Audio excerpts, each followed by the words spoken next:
война, например, в Украине, я напомню, она началась с языка. Можем ли мы сделать языком межнационального общения кыргызский язык? Вот эти вопросы языка или вопросы там русских названий, советских названий, выступает какой-нибудь там Лавров, еще кто-то, очень агрессивно. Говорить на кыргызском языке, писать на кыргызском языке. Я буду тебе задавать такие тупые вопросы. Они воспринимают страны СНГ, такие как Кыргызстан, как свой задний двор. Вот как ты понимаешь колониализм, колонию, да? Все смешные такие, вот такой фольклор они придумали. То, что мы не развились бы до такой степени. Вот мы-то носители какого-то цивилизационного кода, а вы ущербные, вы не способны развиться в нечто большее. Вот А что мы можем? Тём? Мы можем много. Этого просто не избежать. Россия теряет влияние, Китай увеличивает свое влияние. Нацисты, да, нацисты говорят там про... Еще и на кыргызском языке, если это вообще просто... Еще если в колпаке, это вообще просто вот фашист. Ни одного плюса от Евразийского союза мы не получили. Это нормально? Международный уголовный суд выдавать ордера на арест. Да. Нетаньяху или Путина, всем плевать. Зеленский для вас актер или президент? Зеленский 100% президент, который преобразился за эту войну и которого война изменила. Каждый человек рождается для какого-то одного поступка. И ты можешь либо совершить его, либо струсить.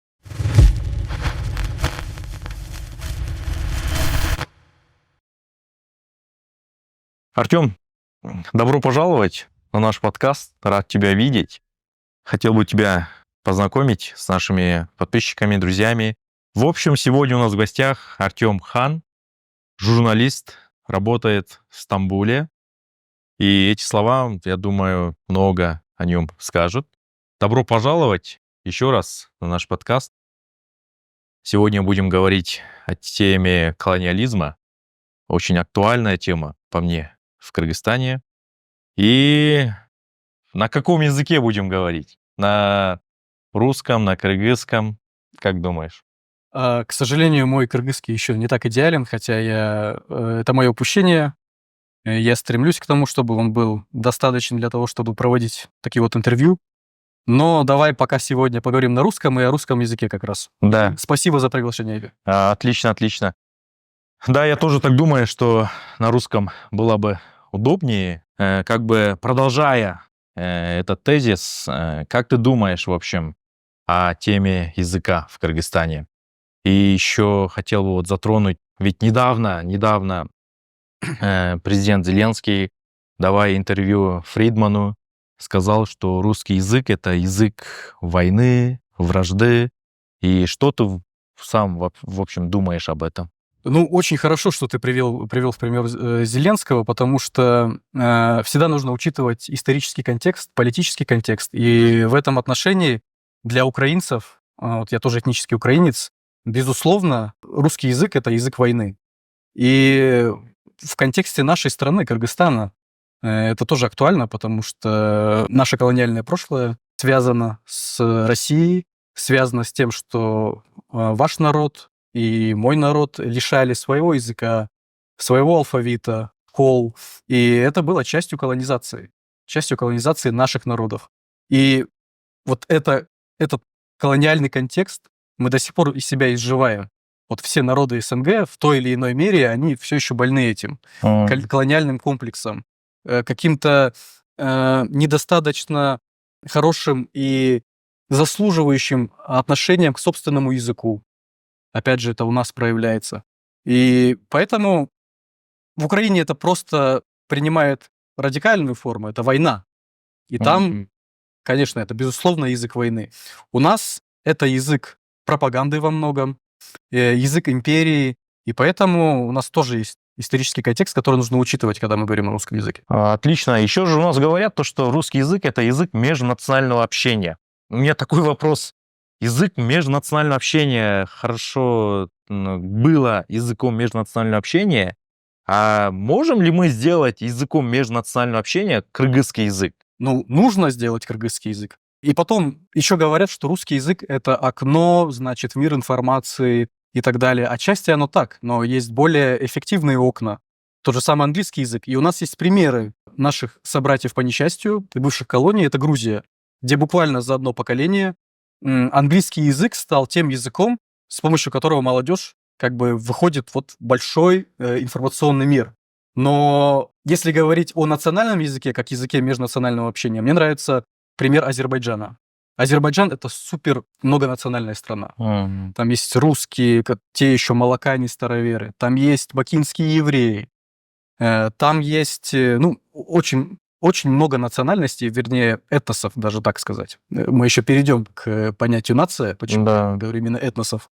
И для всех азербайджанский язык является языком межнационального общения, и он же родной, там, с точки зрения политической идентичности, язык. Поэтому, безусловно, это можно сделать, это нужно делать. Очень давно уже нужно было этим заниматься. Опять же, вот Украина.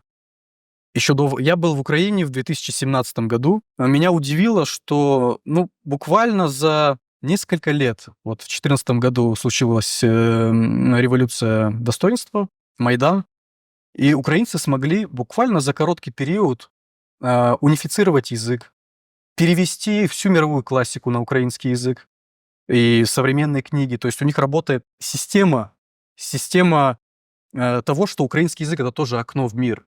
И украиноязычный человек, он не обделен и не ограничен. Украиноязычный интернет развивается. Поэтому в этом плане вот такие, как ты, блогеры, которые делают контент на кыргызском языке, это вот и есть работа в этом направлении для того, чтобы кыргызский язык стал общим языком для всех. Отлично. Вот ты четко описал те шаги, те методы, которые Украина предпринимала, там перевела на украинский язык книги и так далее. В общем, и у нас в Кыргызстане, благодаря, в кавычках, российской пропаганде, мы же воспринимаем это нацизмом. Но говорят, что это нацизм, чистой воды фашизм. Вот скажи, почему это не нацизм и почему это не фашизм? Это очевидная вещь. Есть государственный язык, национальный язык. Кстати говоря, о фашизме. Вот Россия как раз использует абсолютно фашистские в этом плане методы, потому что у них есть... Россия — это федерация. У них есть татары, у них есть башкиры, у них есть там чеченцы, дагестанцы. В Дагестане множество народов. И они лишают эти народы своих языков, то есть возможности говорить на своем языке, учиться на своем языке. В Татарстане татарский язык уже стал факультативным. Вот это фашизм. Потому что есть там этническая группа, есть нация. Татары — это сформированная нация, это идентичность. И лишая языка, империя лишает народ идентичности, потому что идентичность строится на исторической общности, вот какое-то понимание себя в контексте вот истории этой страны, этого народа, и строится на языке. И именно поэтому для России очень болезненно, когда страны начинают заниматься национальным самосозданием, начинают заниматься своим языком. И они вешают эти ярлыки: нацизм, фашизм. Они ничего под собой, никакого базиса, никакой аргументации не имеют абсолютно. Поэтому, конечно, вот пропаганда, которую Россия так активно использует, вот это их главный инструмент. И война, например, в Украине, я напомню, она началась с языка. То есть это их главная болезненная точка. Как только, например, наш Турага Шакиев или какие-то другие политики затрагивают вот эти вопросы языка или вопросы там русских названий, советских названий, сразу же выступает какая-нибудь Захарова, выступает какой-нибудь там Лавров, еще кто-то очень агрессивно. Потому что они знают, что это главный инструмент колонизации. А империя никуда не исчезла, она все еще существует, и поэтому все еще существует этот инструмент. И оттуда же эти ярлыки: фашизм, нацизм. И я думаю, что чем дальше, тем больше они будут обвинять наши народы в этом. Активнее они обвиняют наших братьев-казахов, соседей, потому что в Казахстане этот процесс возрождения языка активнее проходит, и он раньше начался, то есть они на тюркский алфавит перешли там и так далее. И вот они их еще больше обвиняют в нацизме и фашизме, только потому что они возрождают свой язык. Значит, нормально возрождать свой язык, говорить на кыргызском языке, писать на кыргызском языке и так далее. То есть это вот нормально, значит, да, все это делать. То есть это не нацизм и не фашизм, да, просто я буду тебе задавать такие тупые вопросы для того, чтобы наши поняли, в чем именно заключается правда. Ведь у нас в народе же говорят: Кыргызга орусча түшүндүрбөсөң, түшүнбөйт. Вот поэтому я тебе такие вопросы буду задавать, чтобы, ну, альтернативный взгляд сформировался у кыргызстанцев. Значит, нормально, да? Во-первых, я думаю, что я оптимист в этом плане. Я думаю, что у молодого поколения уже, в принципе, такой взгляд. Я думаю, что это не просто нормально. Так строится государство. Так строится государство. И если не будет этого фактора языкового, то не будет государства. Это будет какое-то, вот, как, в принципе, большинство россиян, которые не излечились от этого имперского, значит, самосознания, вот они воспринимают страны СНГ, такие как Кыргызстан, как свой задний двор. Мы во многом это увидели, когда релоканты сюда приехали. Да, они удивлялись, почему там на русском со мной не разговаривают, а почему там... Ну, они в соцсетях об этом много писали. В общем, так строится государство, и это необходимость. Это даже не норма, это необходимость. Если этого не делать, то ждет печальное будущее нас. Понятно, супер. И, Айбек, прошу прощения, русскоязычное население Донбасса, помнишь вот эту тему? Да. То есть украинцы тоже какое-то время не занимались языком, была Западная Украина, где люди говорили на украинском языке, но вот языковым вопросом мало занимались. Ну, и, собственно говоря, вот этот регион русскоязычный, где работали русскоязычные каналы, ну и так далее, вот как бы и случилось то, что случилось. И есть еще один пример. Есть Беларусь, где правит диктатор Лукашенко, и когда он пришел к власти, он сказал, что белорусским языком можно говорить только на кухне. В плане не запрет на разговор на белорусском языке, а что можно говорить только на кухонные темы. А о чем-то высоком, о искусстве на белорусском языке говорить нельзя. И белорусов вот прям из них выкорчевали белорусский язык. Сейчас молодежь возрождает, пытается, им очень тяжело. Это вообще прекрасный народ. Но вот сейчас это союзное государство России, и их идентичность белорусская, вот она вот прям вот на грани, как мне кажется. Может быть, какие-то белорусы в комментариях поправят, но я думаю, что это хороший урок для нас, как важен язык. По сути, и нам, да, кыргызам, кыргызстанцам постоянно твердят, что кыргызский язык — это кухонный язык, обыденный язык, да, а русский — это язык науки, литературы и так далее. И мы начали, по сути, кто-то начал, кто-то воспротивляется этому, да, понимая истинную суть этих слов, да, то и кыргызский, по сути, может быть языком литературы, языком науки и так далее, да. То есть это вот, скажем, отголоски колониальной политики, да. Мы с тобой будем много говорить о колониализме, о колониях. Вот как ты понимаешь колониализм, колонию, да? Давай продолжим именно с этого. Ну, существует империя, где существует имперская нация, которая как бы аккумулирует в себе все ресурсы, выкачивает эти ресурсы из периферии. И эта периферия, она как бы должна встраиваться в эту имперскую иерархию. И в этом плане колония — это вот такое зависимое образование, часть империи, но в то же время это не это периферия. То, что было, например, в советское время. То есть это в полной мере Кыргызская республика была колонией, потому что было построено все так, что все ресурсы, они выкачивались в Москву. Просто.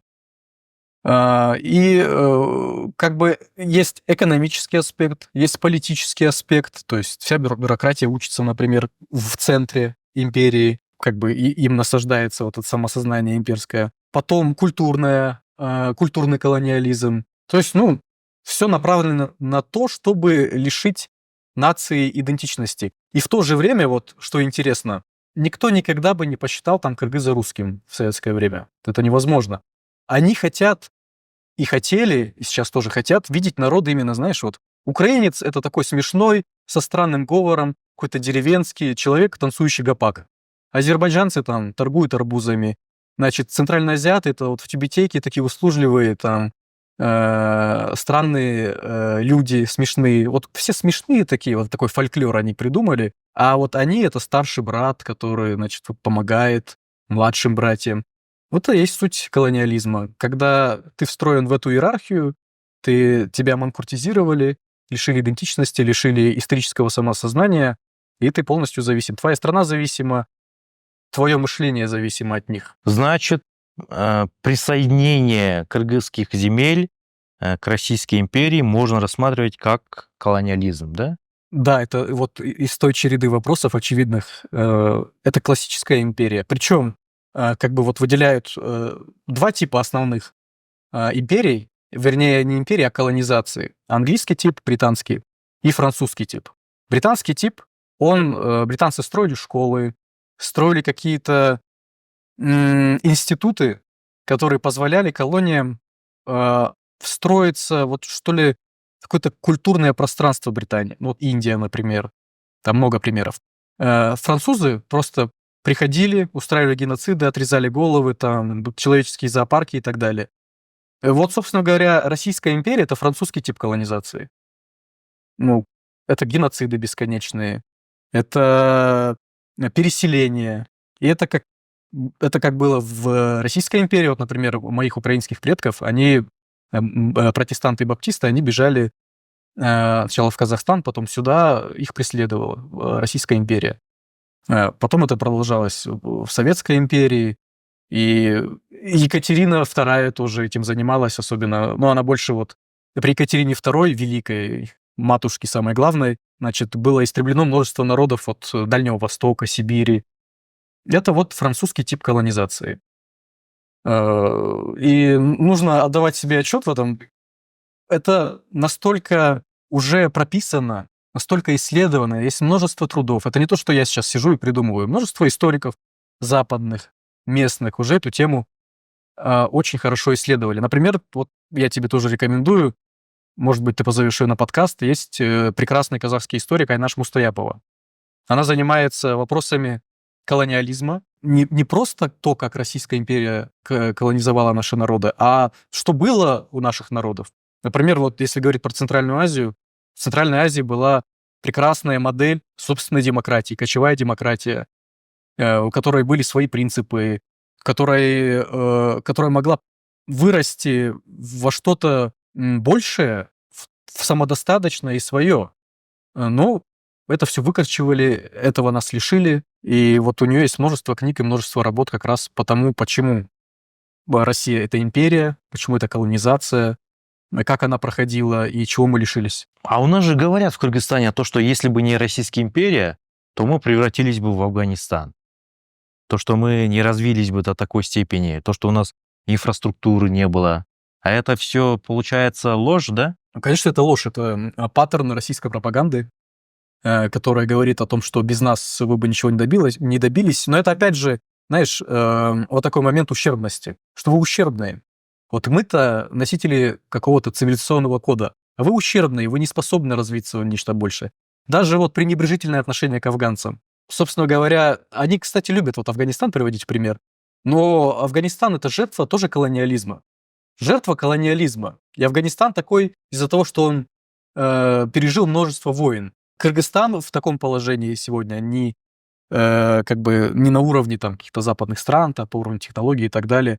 Тоже потому, что мы изживаем этот колониализм из себя. Они строили, вот то, что они говорят, мы строили заводы, дороги, они строили это для себя.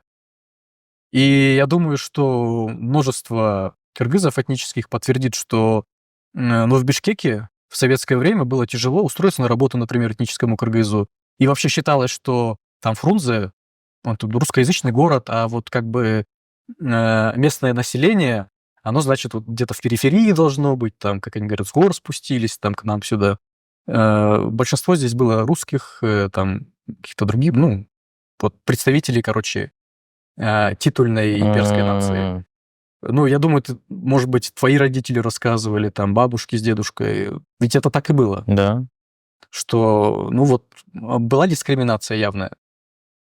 И я это говорю к тому, что они все строили для себя. Поэтому не для кого-то. Согласен с тобой. То, что все происходило в Кыргызстане, это, по сути, для империи, Конечно. для того, чтобы именно свою империю укрепить, да, у нас в стране. С точки зрения колониальных отношений, вот, Советский Союз с идеологией равных республик является ли тоже, по сути, продолжением Российской империи, да, царской? Безусловно, является. Я вот уже объяснил, что эти республики, они не были равнозначны центру. Это классическая вот модель империи.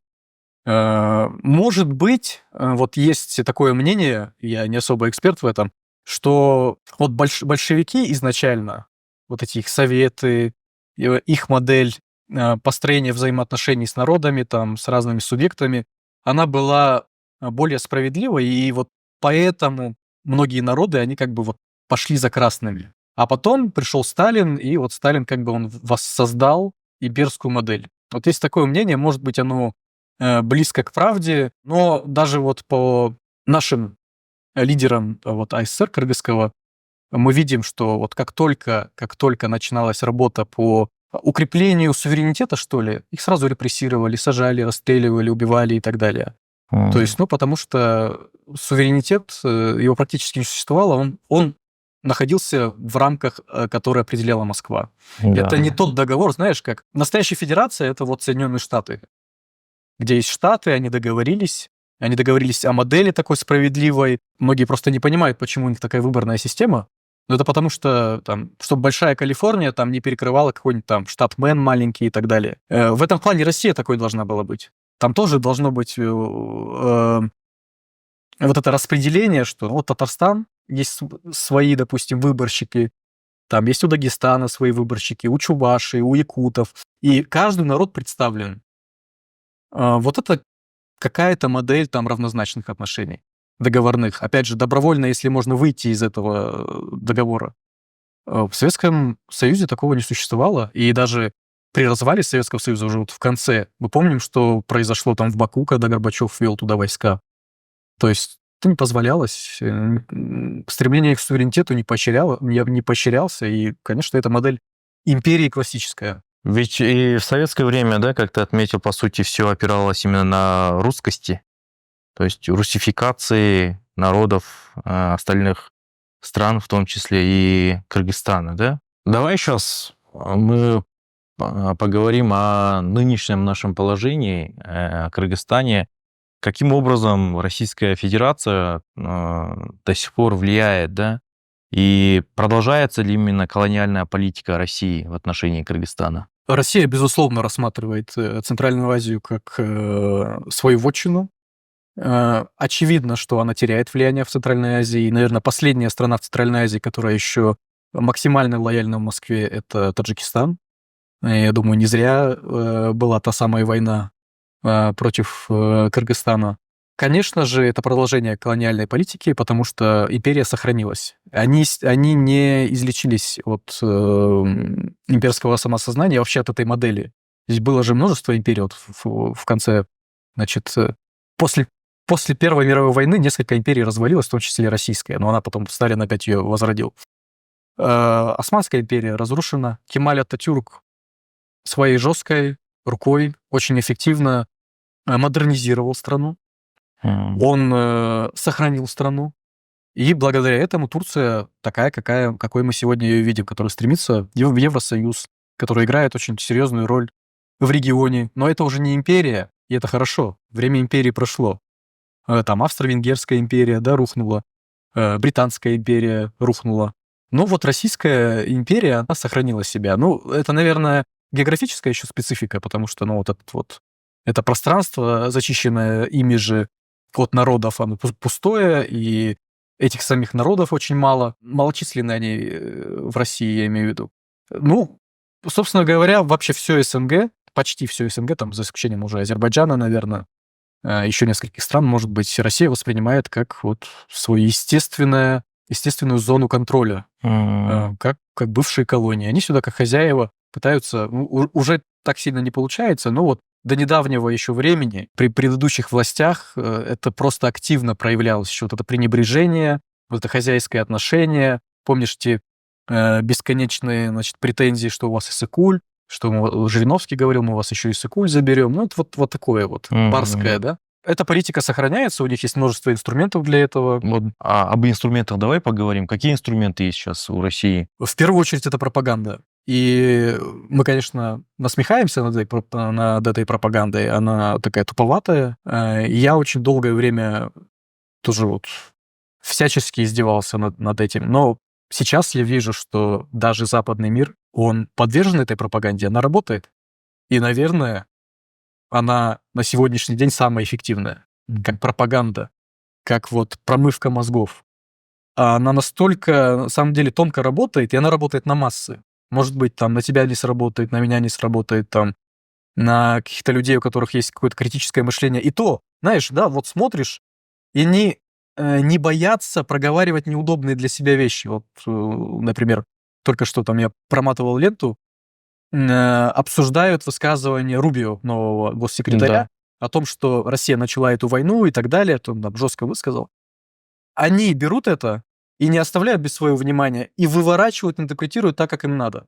В этом плане они очень эффективно работают со словом, эффективно работают с информацией, они умеют это делать. Это их главный инструмент. И работают они через русский язык, естественно, поэтому это важно акцент на этом сделать. То есть в русском языке как средстве коммуникации ничего плохого нет. Но поэтому политический и исторический контекст важен. В нашем случае нужно на это внимание обращать. Потом есть, их работа на местах, вербовка, подкуп. До недавнего времени, при предыдущих властях, опять же, вот наши спецслужбы, они обучались, да, в Москве, в Академии ФСБ.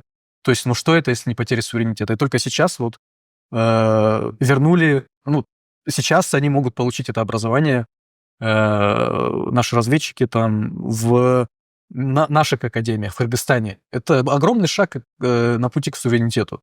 Это очень важно. Это вот тоже их инструмент. То есть для того, чтобы там образование наши ребята получали, подкуп политиков. Вербовка, опять же, происходит с помощью различных инструментов. Это и запугивание, это компромат. Это они тоже очень умеют делать. Поэтому инструментов множество, и чем больше им позволяет это страна, тем более они свободно себя чувствуют. А вот сама система образования насколько играет ключевую роль в продвижении пропаганды, колониализма? Как ты знаешь, у нас в Кыргызстане действует один университет российский. Ты сам учился в этом университете и по своему опыту можешь ответить, да? Каким образом влияет? Вот недавно сети школ открыли, по-моему, больше 10 школ именно на русском языке. Каким образом они влияют через систему образования? Это их soft power, опять же, это погружение в их культурный контекст. То есть вот многие просто не понимают, что кыргызы, во-первых, они в своем культурном контексте могут существовать, во-вторых, точно так же свободно они могут существовать там в англоязычном контексте. И мы во многом, кстати, благодаря голливудским фильмам и существуем в западном контексте культурном. Вот это погружение в свой контекст. Это такая вот эффективная промывка мозгов. Они делают лояльных граждан в других странах, лояльных другому государству. Опять же, вот элементарно там доминация русской литературы, например, в литературной программе. А русская литература — это что? Это, во-первых, там Русь-матушка и так далее. Это вот стихи там наши дети учат, да, вот про вот это вот все. Еще мое поколение учило. Я вот 92-го года, мое поколение учили эти все стихи. Сейчас я не знаю. Сейчас я, насколько знаю, вот все равно есть изменения в этом плане. И учебники свои появились и по истории, и по литературе тоже. Вот в мое время такое было. В русской литературе есть такой очень интересный, это главная тема вообще русской литературы, маленький человек. Маленький человек. Что мы можем? На что мы можем повлиять? А кто я такой? Вот. И ценность этого маленького человека в русской литературе, она превозносится. Это вот тот самый, как его звали, мужик, который утопил Муму у Тургенева. Тот человек по приказу своей барыни топит своего лучшего друга. То есть, почему он не убежал с ним? Почему он не восстал? Вот этот аспект, он очень выпячивается в русской литературе, и вот это тоже не зря. Они умеют это делать, они умеют с этим работать. Это рождает тот самый комплекс маленького человека. Во-первых, маленького человека как вот этнического меньшинства какого-то, что мы вообще на периферии, да что мы можем? Мы маленькая страна, вот у нас любят повторять. Да, часто говорят, что мы маленькая страна, что мы можем? А между прочим, там вот есть... А что мы можем, Тём? Мы можем много. Мы можем быть влиятельной региональной страной. Мы можем создавать свои союзы. У нас есть ценные ресурсы, у нас ценное местоположение. И мы можем выступать с инициативой. То есть вот есть карта, ее сейчас блогеры любят там использовать. То есть там когда на плоскости ты видишь карту мира, да, там искаженная территория. Вот если Кыргызстан взять вот в своей территории, такой, какой он есть, и наложить на Европу, то есть мы были бы одной из самых крупных стран Европы. И вот этот комплекс того, что мы маленькая страна, то, что мы не можем чего-то, это вот опять же насаждается очень осознанно со стороны вот той самой империи, которая остается ею быть. И второй аспект, почему маленькая страна, да, даже если бы мы были маленькой страной объективно, это не важно, потому что сегодня это не играет роли. Сегодня играет роль экономика, человеческие ресурсы, привлечение там каких-то инновационных технологий, инвестиций и так далее. Вот опять же, там есть пример Эстонии. Очень маленькая страна, но это сейчас самая технологическая, одна из самых технологических стран мира. У них просто все в цифре. Очень хороший уровень жизни, у них безопасно. Маленькая страна, но очень влиятельная. И вообще вот сейчас Восточная Европа, она, ну, благодаря тому, что у них вот есть этот исторический опыт, они вообще в адеквате, они понимают, что происходит, они понимают, кто у них там, какая угроза с Востока, и они берут инициативу на себя в Европейском Союзе. Они во многом начинают диктовать условия, правила какие-то. Они очень громко высказываются, хотя это очень маленькие страны. Но их политическая позиция, их политическая осознанность, национальная осознанность дает им возможность вот как бы выступать с таких позиций. А у нас же говорят, то, что вот Эстония, Латвия, Литва, им Америка помогает, Европа помогает, а нам кто поможет? Ну, во-первых, у нас есть регион Центральная Азия, и мы можем аккумулировать ресурсы. Это уже вопрос о политических перспективах, как бы, как я вижу будущее там наших стран. Мы сами себе можем помочь. У нас есть вода, у нас есть нефть, у нас есть газ, как у Центральной Азии. Мы можем создать экосистему абсолютно автономную, как вот раньше, да, Кыргызстан, Таджикистан давали воду Узбекистану, Казахстану, они давали там ресурсы, нефть, газ. Потом это все поломано было, это Алматинская декларация о том, что вода — это общий ресурс и так далее. То есть все поломано, но потенциал вот у региона Центральной Азии, он огромный. Этот союз наших стран может быть очень влиятельным и как бы независимым, полностью независимым быть невозможно, потому что мы живем в мире, где труд разделен, где экономика разделена, где там одни страны что-то производят, эта страна там что-то производит, потом где-то в третьей стране это собирается. В этом плане там у нас есть рядом Китай, который будет всегда торговать там с западным полушарием. Мы находимся в центре Срединного пути этого проекта китайского. Мы можем на этом зарабатывать. Это не значит, что Китай нам поможет. Я говорю о возможностях, на которых наш регион может зарабатывать и может вот иметь сильные позиции. Артем, а мы же боимся Китая. Мы же говорим то, что Китай захватит Кыргызстан, если не Россия. Ох, тоже очень смешной тезис. Во-первых, Россия ничего никогда не сможет сделать против Китая. Если Китай захочет вдруг это сделать, всем не нужно это. Китай хочет торговать. Китай хочет торговать, и все. У него нет амбиций что-то захватывать, потому что это создание... У них есть и так уйгурский автономный округ, который очень проблемный, хотя он находится на очень важном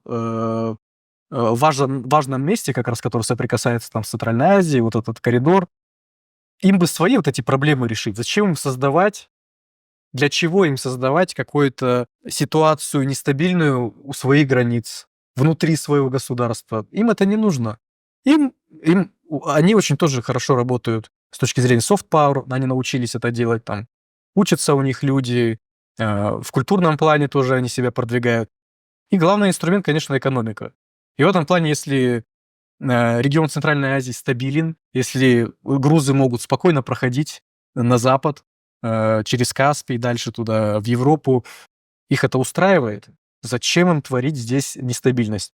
Нестабильность нужна империи, которая управляет с помощью «разделяй и властвуй».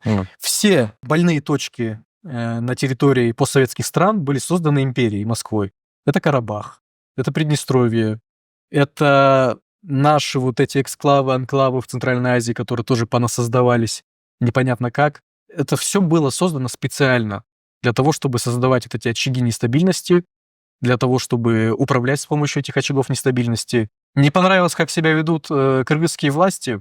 Пожалуйста, надавили на Рахмона. Вот там, как одна из версий, как одна из причин, возможно, этой войны. То есть вот они так работают. Даже внутри своей собственной так называемой федерации, то они создали конфликты между татарами и башкирами. Они создали конфликт между там дагестанцами и чеченцами. Вот опять же пограничные вот эти конфликты. Бесконечно там делят границу. Они умеют это делать. И вот им как раз нестабильность, вот эта потенциальная, во многом выгодна. А Китаю нужен стабильный регион, потому что они хотят торговать. А вот насколько трудовые мигранты служат на руку Российской Федерации в нынешнее время? 100% служат, и они не раз шантажировали этим моментом наши страны. И вот наши соседи, казахи, особенно узбеки в этом плане преуспели, они ищут альтернативные... То есть, ну, объективно говоря, страна еще, вот Узбекистан, не способен обеспечить всех рабочими местами и нормальной заработной платой. Ну вот пока они как бы пытаются это направление развивать, внутреннюю как бы экономику, трудовой рынок, они заключают договоры там с Южной Кореей, с Британией. Вот у Кыргызстана тоже договор, да, с Великобританией, есть сезонные работы, нам наши ребята ездят. Потому что наш регион стал осознавать, что да, это, во-первых, бесконечный шантаж, карта, которую использует Москва. Во-вторых, это просто забота о наших гражданах, которые там являются не то, что там второго сорта, третьего сорта. Я в Москве тоже какое-то время работал, я это все наблюдал. И то, как бы я славянской внешности, но мой паспорт, как только видели, они даже не понимают, да, что вот в России я кыргыз для них. Как только они видят мой паспорт, у них там слетают все, все крепления в голове. Просто униженное положение наших мигрантов. И надо как-то защитить. Если ты суверенное государство, ты обязан их защищать.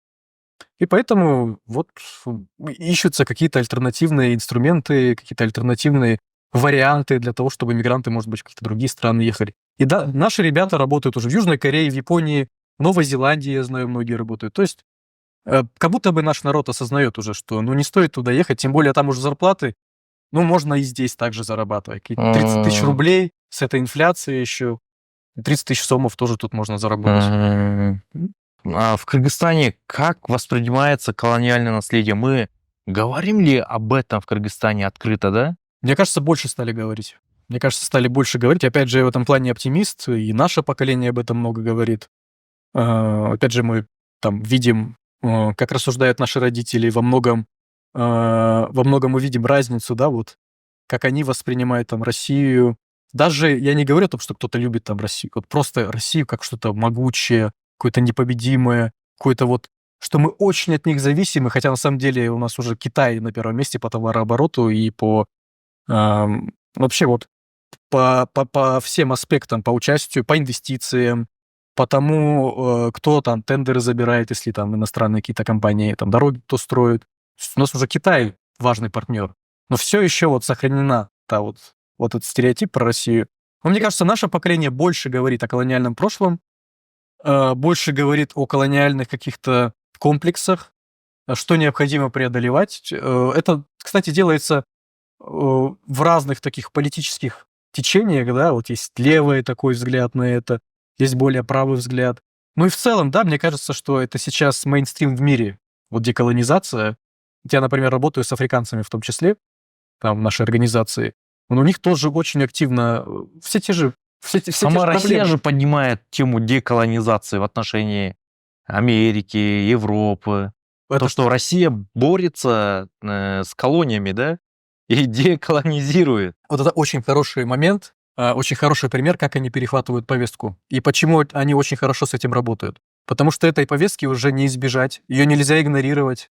Давайте ее извратим, повернем так, как нам нужно, что вот у нас вот там все, значит, поют этого безумного шамана, там я русский, татары, все поют это, все русские. А вот на Западе вот они колониальные, значит, империи, а у нас вот все вроде как единые.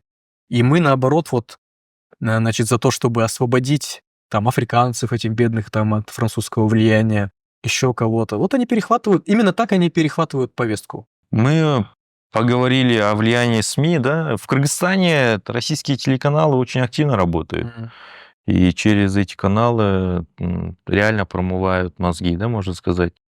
И каким образом можно противостоять этому? Ну, предлагать альтернативы, альтернативный контент. Ну, конечно, по-хорошему было бы вырубить эти каналы просто. А сможем ли мы Ну вырубить? вот это другой вопрос, что я представляю ту степень, ну вот на сегодняшний день ту степень политической, все еще экономической зависимости, и, наверное, зная, как на это остро отреагирует Кремль, пока еще, может быть, это невозможно сделать вот так вот радикально. Но я думаю, что, ну, как будто бы, опять же, наши власти подходят к этому вопросу тоже, потому что к вопросу выключения этих каналов, потому что я вот в Стамбуле основное время живу, сюда вот приезжаю периодически, часто приезжаю, тем не менее, вот со стороны видно, насколько развивается кыргызоязычный контент. Даже по телевизору ты переключаешь каналы, очень качественный контент, качественные фильмы, качественная музыка.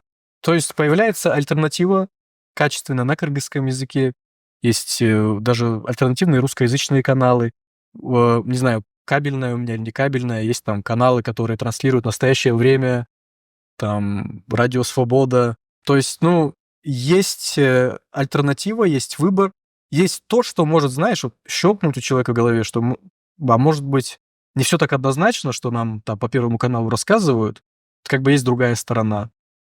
И опять же, что важно, кыргызоязычные граждане, у них сейчас огромные варианты для просмотров контента, того, чтобы читать книги. Вот я тоже заходил в раритет, там книжные магазины, много кыргызоязычных книг. В этом направлении хорошая работа ведется. Осталось только еще выключить эти каналы, и будет вообще идеально. Вот про альтернативу ты очень хорошо подметил. Недавно я тоже телевизор включил. Когда домой прихожу, смотрю, какой телеканал смотрят. В основном российские смотрят. И по другим каналам переключил, но что-то я не увидел там хорошей, качественной альтернативы именно российским этим каналам, да. Но банально мы могли бы с самого простого начать. Это отключение именно новостных передач, телепередач, именно новостных пропагандистских телепередач, я бы сказал. Ты думаешь, это возможно? Ну, я, конечно, считаю, что это на данном этапе невозможно, но если бы была такая возможность, например, у нас, ну, мы бы пошли на такой шаг, да, но оценивая нынешнюю ситуацию в Кыргызстане, навряд ли. Ну, на самом деле, да, я согласен. Вообще, вот эти каналы пропагандистские — это угроза национальной безопасности. Они же как бы транслируют враждебные вещи. Абсолютно. Они создают как бы вот лояльную себе аудиторию, которая завтра может, как они, знаешь, защищать русскоязычных там на Донбассе, типа вот ущемляют русский язык, люди нас попросили. Также и здесь вот какая-то группа полезных идиотов может попросить защитить русскоязычных, которых там заставляют говорить на кыргызском языке. И это не всегда какие-то завербованные агенты, понимаешь? Вот это могут быть полезные идиоты, которых сделали такими как раз вот эти телеканалы, эти новости. Поэтому, конечно, во многом это угроза национальной безопасности, и нужно постараться этот вопрос решить.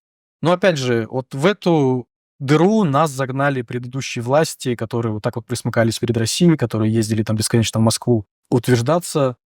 Из этого надо выбираться. Насколько наши элиты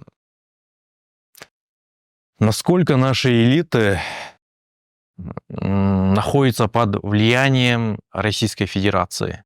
И насколько Россия влияет на само определение нашей власти, на формирование нашей власти? Я думаю, сейчас это влияние не такое большое. Да, есть лоббисты российских интересов, их много, особенно вот в предыдущем парламенте их было. Мы знаем партию там правящую, Атамбаевскую, которая очень... Кстати говоря, мы же можем просто видеть по российским пропагандистским каким-то там телеграм-каналам, по Твиттеру, насколько вот эти вот ватники, они ненавидят действующую власть в Кыргызстане. Они ненавидят их. Они поддерживают другие какие-то силы. Там в том числе те, которые у тебя там на канале были. Атамбаева считаешь прокремлевским? Да, безусловно. Я считаю, что он прокремлевский. Это человек, который загнал в Евразийский союз нашу страну. И я думаю, причем, что он искренне такой прокремлевский, никакой там не купленный, не завербованный. Вот просто такой советский человек, который считал, что вот без России никак. Там, называйте меня Алешенька, там, вот это вот, а не Алмазбек. Я думаю, да. И мне кажется симптоматично, что ватники все эти каналы, которые пытаются работать, опять же, на нашу аудиторию, они ненавидят наши власти, потому что наши власти стали говорить о кыргызском языке, о возрождении там кыргызских названий, там сел, дорог, районов. Потом Джапаров вот подписал тоже недавно законопроект о реабилитации репрессированных. Это тоже очень болезненный момент для Москвы, потому что для них это все басмачи, для них это все фашисты. А басмачи — это люди, которые воевали просто за суверенитет, за то, чтобы не быть колонией. Поэтому я думаю, что все еще политическое влияние очень сильно. Но исторический тренд неумолим. Этого просто не избежать. Россия теряет влияние, Китай увеличивает свое влияние, наша молодежь учится за границей, в Китае, на Западе, они видят другой мир. И поэтому все сложнее и сложнее вот эти вот ватные какие-то нарративы продвигать. Они же ничего предложить не могут. Технологии не могут предложить, как демократии не могут предложить, какой-то привлекательной модели не могут. Поэтому остается только пропаганда такая очень сапожная и ориентированная на массы, и все. Поэтому и политики, соответственно, тоже меньше искренних ватников, больше купленных таких, знаешь, завербованных уже там на компромате, еще на чем-то. К сожалению, они есть, но я думаю, что тренд неумолим исторически. Россия потеряет свое влияние в Центральной Азии. А историография наша насколько проанализирована в темах колониализма? Это классный вопрос. Мы с тобой не так давно одного деятеля обсуждали, который пытается анализировать кыргызскую историю, да, не владея ни одним тюркским языком. Каким-то образом он читает там источники. Ты понял, о ком я, да? Да. И вот это тоже, Мы можем назвать его фамилию? Ну, хочешь, называй, да. Про Казадова, да? Казадоя, да? Не знаю. Вот как тоже тонко работают, да?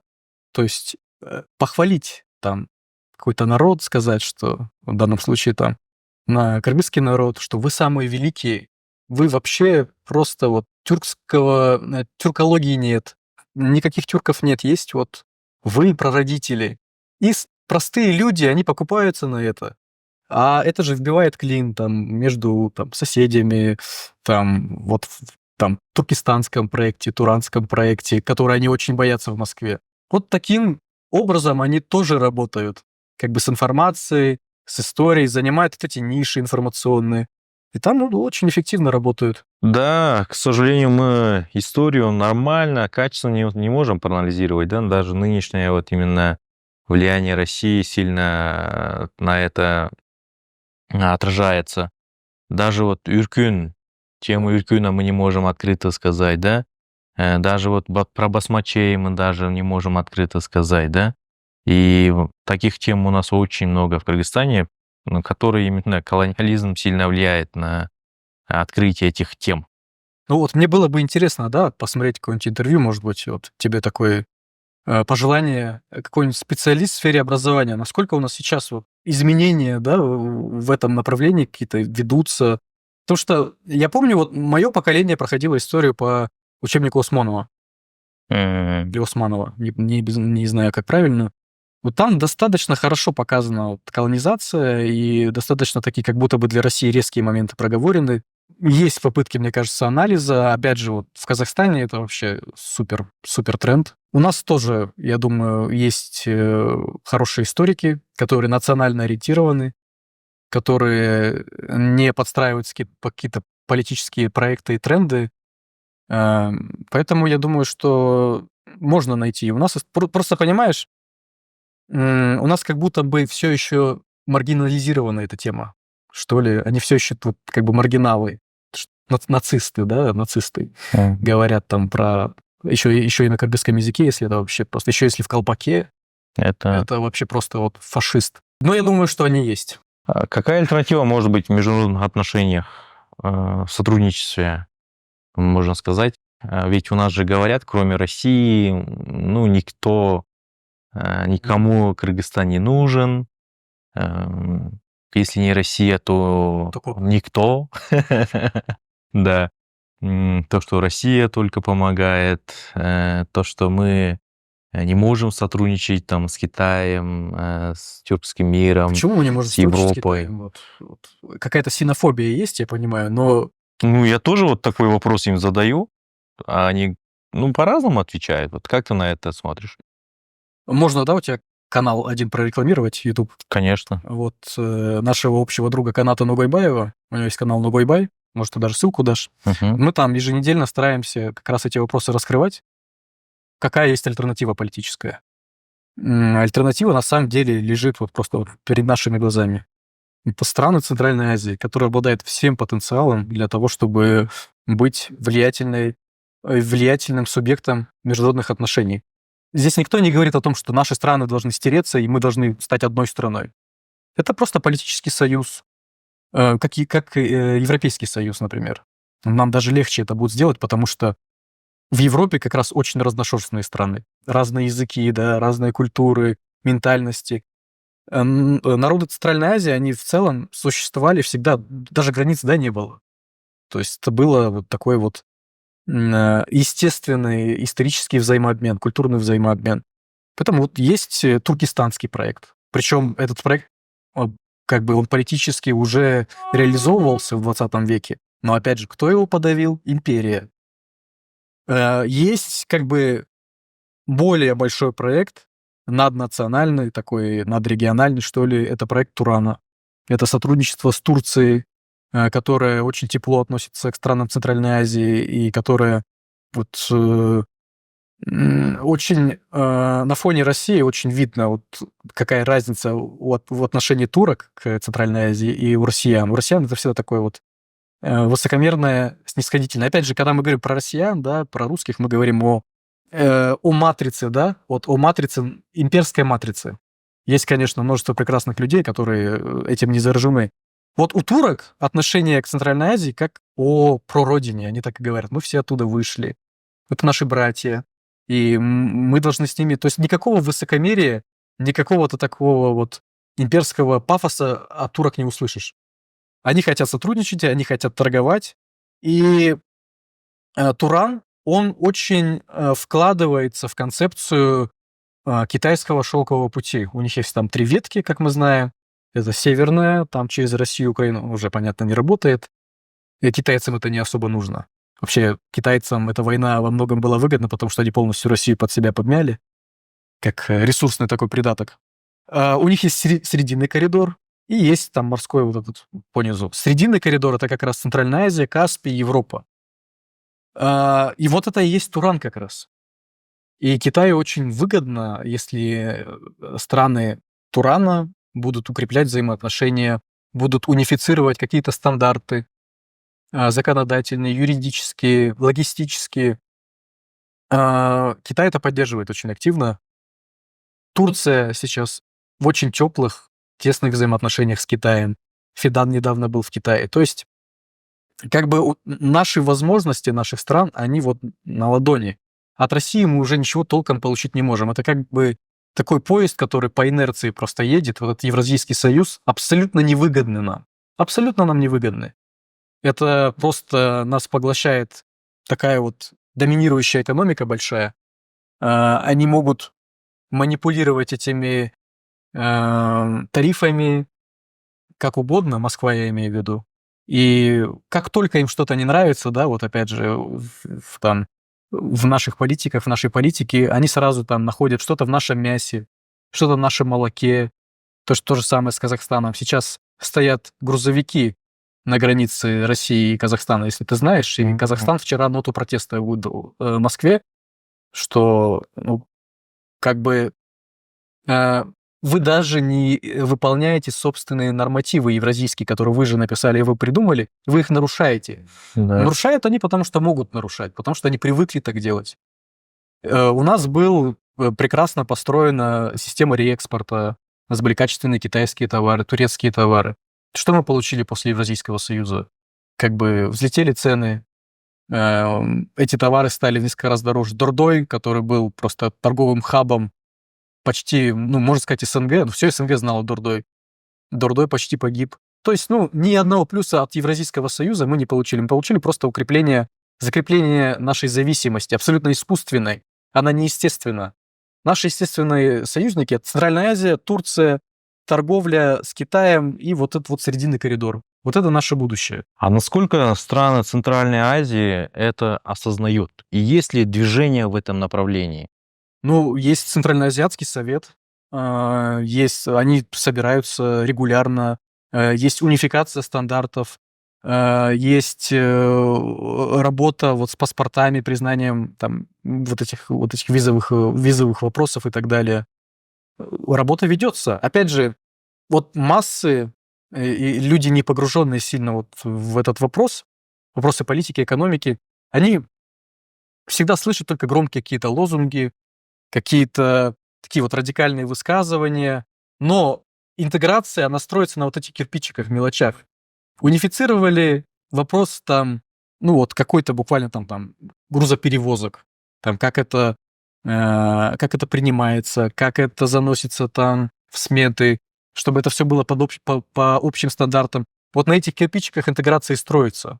Хотя они неинтересны вот так, если на них смотреть, ну, подумаешь там, да. Но на самом деле это очень важная работа, она есть. Политически пока еще высказываться так открыто может себе позволить только Казахстан, и, ну, Узбекистан сейчас тоже. Узбекистан даже радикальнее высказывается, да. Если ты заметил вот про мигрантов, про у них там есть вице-спикер Кадыров, узбеков, он вообще просто по Москве проходится только так. Ну вот и Казахстан позволяет себе. Помнишь, как Токаев сказал, что мы эти квази-государства, там ЛНР, ДНР, там мы не можем признать. Он прям так вот в лицо просто там Путину это кинул. Многие сказали, что это специально, что вот это для того, чтобы санкции Казахстану было позволено обходить. Ну, что-то такое там начали придумывать. На самом деле все это признаки ослабления влияния Москвы. И Москва слабеет, Центральная Азия, вот опять же, это исторический тренд. Это может быть быстрее. Я хотел бы, чтобы это было быстрее. Но сама история подталкивает наших лидеров на это, потому что других альтернатив нет. У нас недавно на День независимости были здесь в Бишкеке артисты России. Это нормально? Ты знаешь, ты мне говорил, что этот вопрос ты поднимешь. Я думал, как вот правильно бы ответить на него.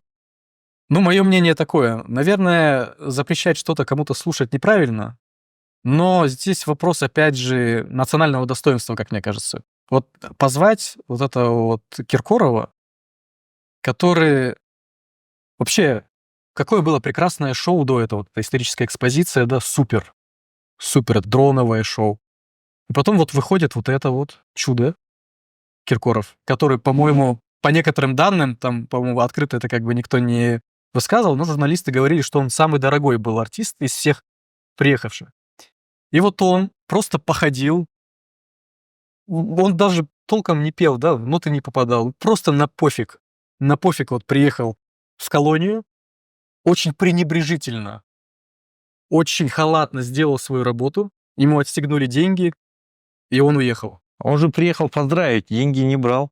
Ну, я не знаю точно, там, свечку не держал, я, опять же, опираюсь на какие-то там... Ну, какие-то так вопросы. сказали.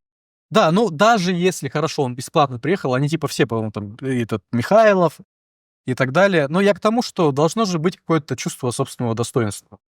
Но если вот такое отношение человек показывает, просто демонстрирует не первый раз, зачем его приглашать? Ну, зачем? Какие-то молодые артисты, ну, ладно, бог с ним, с этими молодыми артистами, но вот этих вот советских, причем не просто советских, а вот они же называют себя командой Путина, вот этот Стас Михайлов. Это же еще политический жест. Ну, я думаю, что таких вещей можно избежать. Никто Киркорова, я уверен, там с администрации президента Кремля не навязывал, типа, давайте зовите. Это вот наша, опять же, колониальная, вот эти комплексы, которые необходимо изжить, можно обойтись без Киркорова, я думаю, спокойно. Да, я тоже выходил против того, чтобы они приходили именно в день независимости. Да. Пусть в другой день приходят, чтобы именно в день независимости, чтобы они пели на нашей сцене. То есть я был против этого, да. И я не смог объяснить своим подписчикам, почему это плохо. Ну, просто не понимали, да, не понимали. Или не хотели понять, в общем. Тём, какой урок мы можем вынести из украино-российских отношений для Кыргызстана, для будущего нашей страны? Ну, первое это язык, важность языкового вопроса. Второе это то, что наш суверенитет, он э, не сам по себе вот как бы априори вот исторически детерминирован. Нам угрожают.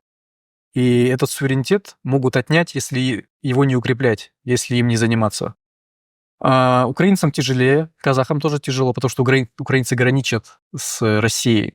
И там как бы они укрепляли суверенитет, они делают все, что могут, но ну, просто вот такой сосед. Нам в этом плане больше повезло, и в то же время больше не повезло. Вот я всегда думал, почему Кыргызстан относительно был одной из самых лояльных республик по отношению к России.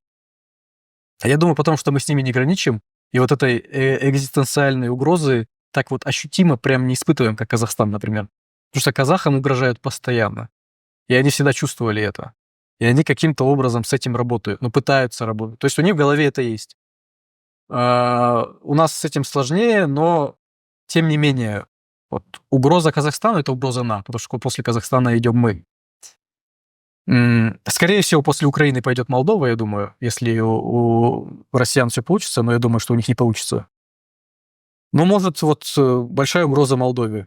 Мы тоже, конечно, должны быть начеку, должны укреплять армию, должны создавать мобильную, пусть она будет маленькая, но мобильная армия. У нас есть преимущество, мы горная страна. Опять же, есть работа в этом направлении, есть покупка там байрактаров у Турции, есть взаимодействие с различными партнерами, есть работа в этом направлении, я этому рад. Ну вот, наверное, эти уроки. И я думаю, что мы тоже с тобой до эфира немного про реал-политик поговорили. Тоже очень важно не надеяться на кого-то особо.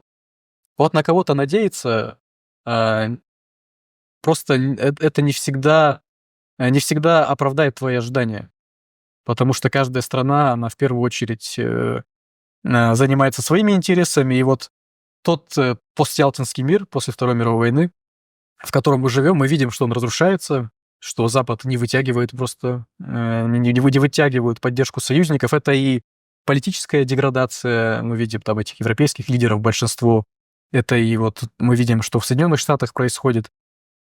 Надеяться, что кто-то поможет, не стоит, особенно вот на сегодняшний день, там, на Запад, например. Нужно рассчитывать на свои силы, видеть, кто у нас соседи, какие у нас есть возможности, какие мы можем из этих возможностей, что мы можем реализовать прямо сейчас.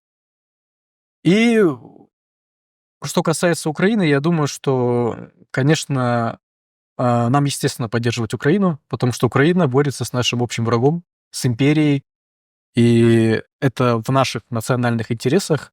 Другое дело, что на политическом каком-то уровне вряд ли это возможно сейчас, такая поддержка. Но вот с точки зрения там какой-то гражданской позиции, я думаю, что поддержка Украины — это наш естественный, должно быть естественным стремлением, что ли, хотя бы моральная поддержка. Украинцы, кстати, это очень чувствуют. Что интересно, вот актуально ли, в общем, само поднятие вопроса колониализма, Тём? Просто я к чему это, да? Рассматриваем ли мы, вот сами, граждане Кыргызстана, Россию как угрозу реально, да? Ну, не все рассматривают, но я думаю, что как бы интеллектуалы, ориентированные на национальные интересы, они это чувствуют, это осознают. По крайней мере, те, с кем я беседую, молодежь образованная, они ощущают это.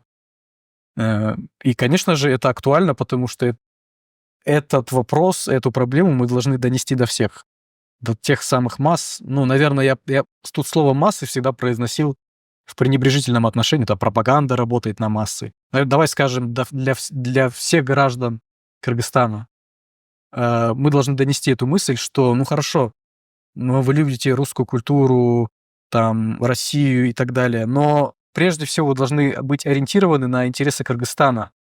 И Кыргызстан — это не часть России, это независимое государство. И у нас даже может быть, вы не видите каких-то противоречий с Россией, но у нас потенциально они могут быть. Хотя бы вот на этом уровне, чтобы люди осознали, что мы граждане Кыргызстана, и вот давай как раз, может быть, не знаю, сколько у нас времени, наша идентичность политическая кыргызы. Вот, например, я за границей живу, никому невозможно объяснить, что значит кыргызстанец, или почему там я украинец, гражданин Кыргызстана. Вот турки это вообще не понимают. А турки вот это классический пример политической нации. Они этнически очень разнородны. Там и балканцы есть, и тюрки, и греки, и много кого есть. Они не понимают. И для них я кыргыз. Для россиян, когда они видят мой паспорт, я кыргыз.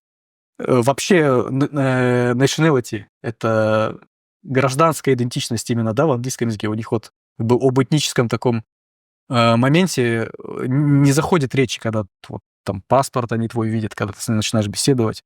Я думаю, что это тоже важный момент, чтобы наши граждане осознавали себя политически, соотносили себя с этой страной, осознавали себя политическими кыргызами, вот как алжирец, вернее, француз алжирского происхождения, например.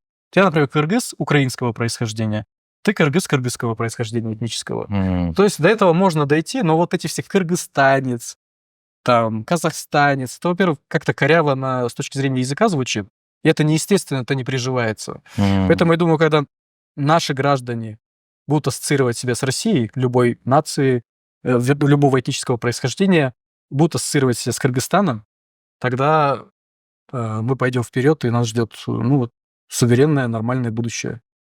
Да, в этом плане у нас ведь есть еще некоторые люди, которые рассматривают Россию как, буквально как врага, да, такого прям экзистенциального такого врага, да. И можно ли вообще саму Россию так рассматривать, да?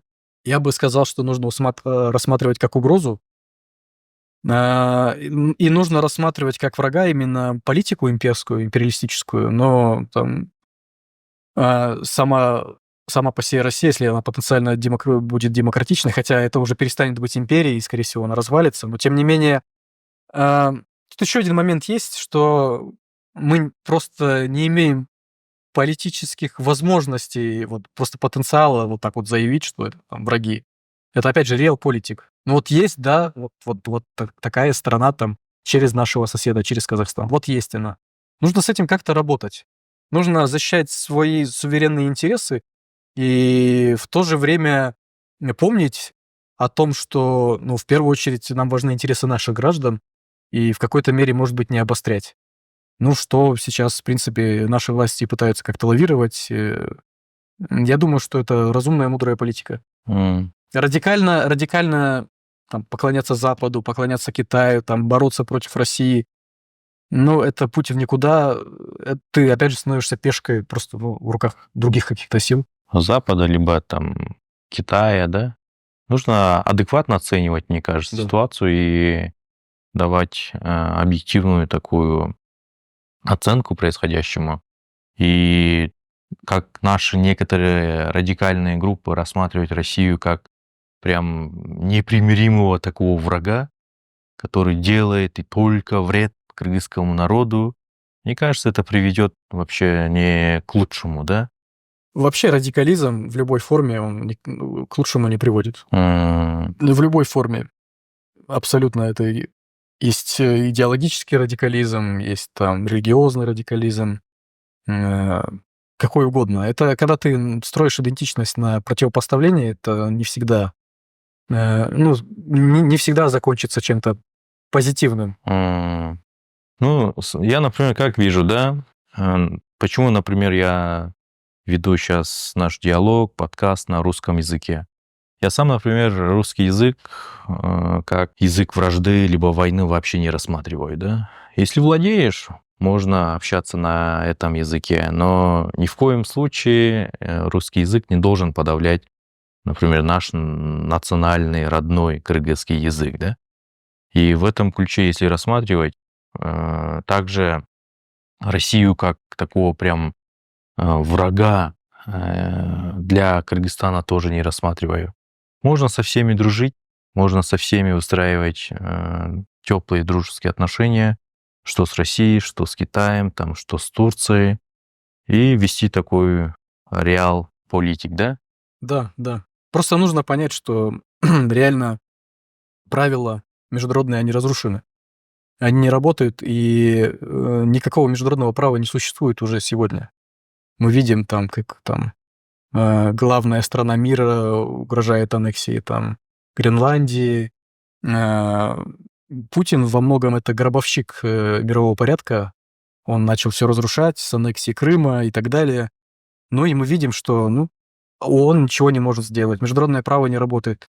И в этом контексте можно отталкиваться только от реал-политик, потому что никакое право, никакие юридические нормы тебя не спасут, никто за тебя не заступится. МУС может сколько угодно, Международный уголовный суд, выдавать ордера на арест Да, Нетаньяху или Путина, всем плевать. да. И, например, вот в Европе тоже, по сути, если рассматривать в каких-то процентах, то оказалось, что им тоже плевать на Украину, да? Украинцы, кстати, это поняли уже давно, что у них просто нет другой возможности получать какую-то помощь. Но они уже давно осознали, что НАТО — это не ценность сама по себе, потому что украинская армия, пожалуй, наверное, после Турции она была бы третьей по силе в НАТО, после американской и турецкой. Это очень подготовленная армия, и, собственно, нафига им тогда НАТО? И они выстраивают альтернативные какие-то связи. Например, есть Люблинский треугольник со странами Балтии, там, с Польшей, там есть проект союзного государства с Польшей. Украина работает в этом направлении, они тоже занимаются реал-политикой. Или, например, прекрасный пример сейчас новой власти в Сирии. Вот тоже это прекрасный пример реал-политик. Да, многие горящие сердца не поняли их, что там ожидали, что они там завтра на Израиль пойдут или еще что-то, но опять же, у них просто нет каких-то альтернатив. У них была Россия и Иран, которые просто истребляли, убивали сирийцев. И есть Запад. Как бы ты выбираешь в этом плане, где с кем выстраивать взаимоотношения, которые приведут к меньшим издержкам, которые дадут тебе больше плюсов здесь и сейчас.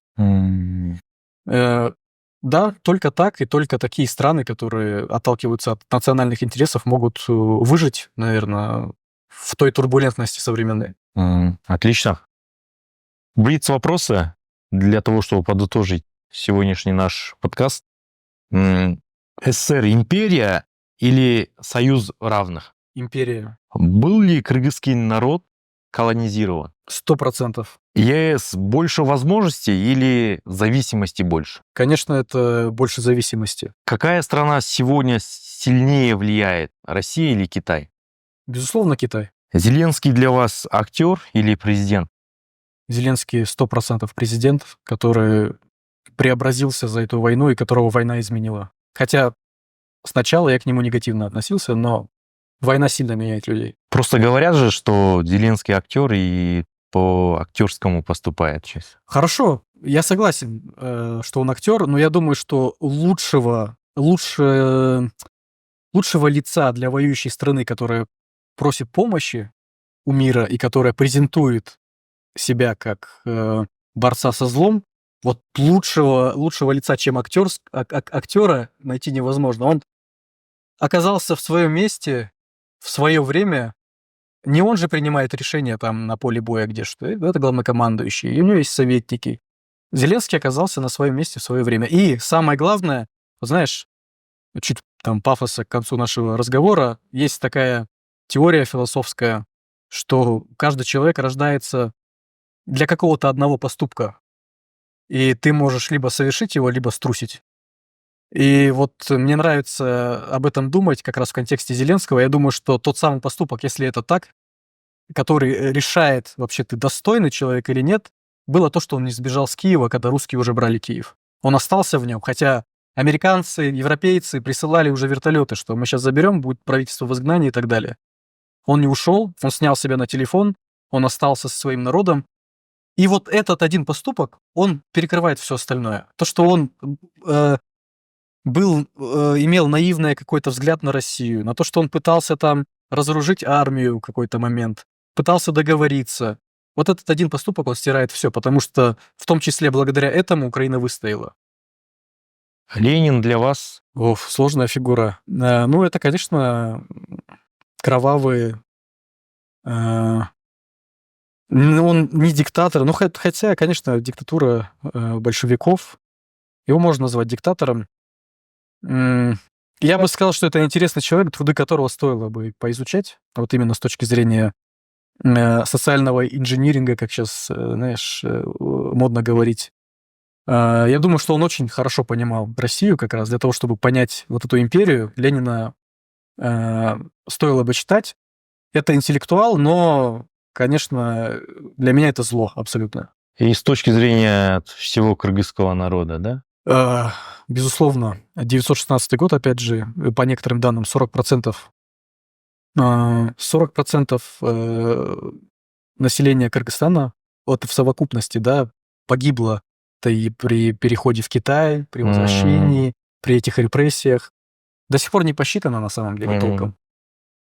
Да, я думаю, что для кыргызов, для украинцев и для всех народов советского, даже для русских, я думаю, что он зло. Потому что русские, они тоже жертвы. Говорят же, что Ленин, наоборот, возвратил, не то, что говорят, это исторический факт, то, что он возвратил бежавших при царской империи России в Китай, наш народ, наоборот, возвратил. Ну, возможно, я, честно говоря, не готов об этом рассуждать, не специалист. Ну, может быть, но в любом случае, да, это скорее царская Россия. Это же царская Россия и была, конечно, 916 год. В целом, опять же, вот есть мнение, что большевики, они вначале, это была модель, приемлемая для народов Евразии, а потом Сталин ее переформатировал. Но я думаю, что это было обречено на скатывание опять вновь в империю, потому что до конца как бы не было деколонизировано сознание центра империи. То есть это Ленин не Кемаль Ататюрк все-таки, к сожалению. Отлично. Спасибо, Артем. Желаем удачи. Ждем еще тебя на наших подкастах. Спасибо. Обязательно приду. Да. Рахмат.